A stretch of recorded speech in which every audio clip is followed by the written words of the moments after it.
আসসালামু আলাইকুম রহমতুল্লাহি ওয়া বারাকাতুহু। আলহামদুলিল্লাহি ওয়াহদাহু ওয়াসসালাতু ওয়াসসালামু আলা মান লা নাবিয়্যা বা'দাহু, আম্মা বা'দ।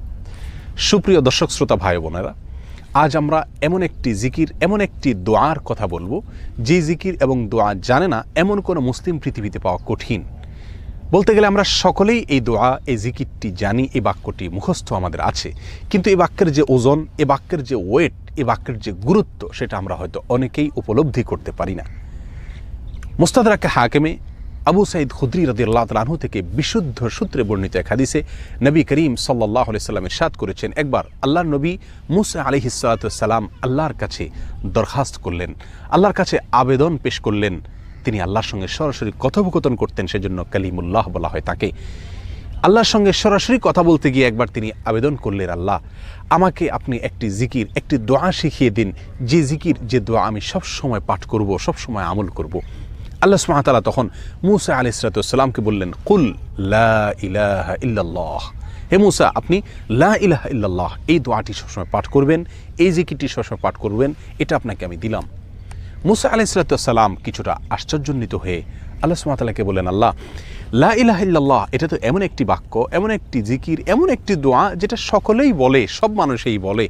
আমি তো আপনার কাছে স্পেশাল কোনো দোয়া চেয়েছিলাম, বিশেষ কোনো দোয়া চেয়েছিলাম।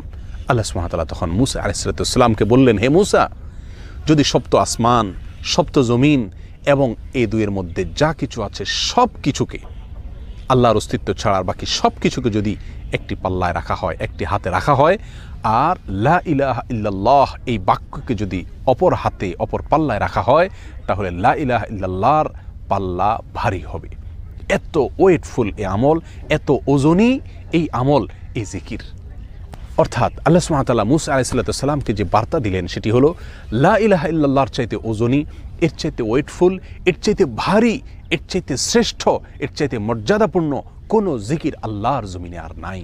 প্রিয় বন্ধুগণ, মূসা আলাইহিস সালাতু ওয়াস সালামের জন্য সবচেয়ে স্পেশাল দোয়া হিসাবে, সবচেয়ে স্পেশাল জিকির হিসাবে আল্লাহ সুবহানাহু ওয়া তাআলা যে দোয়াটি নির্বাচন করলেন, যেটাকে সবচাইতে ওজনী আমল হিসাবে আল্লাহ সুবহানাহু ওয়া তাআলা স্পষ্টভাবে ব্যক্ত করলেন, সেটি হলো লা ইলাহা ইল্লাল্লাহ।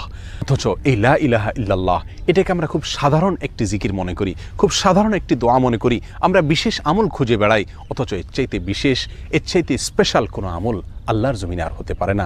জিকিরের মধ্যে যত জিকির আছে, যত দোয়া আছে, যত আমল আছে, সমস্ত জিকিরের ভিতরে সবচেয়ে শ্রেষ্ঠ, সবচেয়ে ওজনী আমল, সবচেয়ে ওজনী জিকির হলো এই লা ইলাহা ইল্লাল্লাহর জিকির। মিজানের পাল্লায় কিয়ামতের দিন যখন আমার নেকামল মাপা হবে, তখন আমার নেকামলে শুধুমাত্র লা ইলাহা ইল্লাল্লাহ এর আধিক্য যদি থাকে, তাহলে ইনশাআল্লাহ আমার নেকামলে পাল্লা অনেক বেশি ভারী হবে। আসুন, চলতে ফিরতে, উঠতে বসতে, অবসরে, কাজের ফাঁকে সবসময় মুখ থেকে, অন্তরের গভীর থেকে লা ইলাহা ইল্লাল্লাহ উচ্চারণ করতে থাকি। অন্তর পরিষ্কার হয়ে যাবে, অন্তরের ময়লা দূর হবে, অন্তরের পেরেশানি দূর হবে, অন্তরে আল্লাহ সুবহানাহু ওয়া তাআলার প্রতি আস্থা বাড়তে থাকবে, ঈমান বাড়তে থাকবে। এবং লা ইলাহা ইল্লাল্লাহ এই জিকির আমরা যত বেশি করব, তত বেশি সৃষ্টি জগতের অন্য সব কিছু আমাদের কাছে তুচ্ছ মনে হতে থাকবে। সব কিছুর হারানোর কষ্ট আমরা ভুলতে থাকব। আল্লাহ সুবহানাহু ওয়া তাআলার কাছে আমরা খুব বেশি নৈকট্য অর্জন করতে পারবো। আসুন বলতে থাকি বেশি থেকে বেশি, অন্তরস্থল থেকে ঈমানের সঙ্গে লা ইলাহা ইল্লাল্লাহ।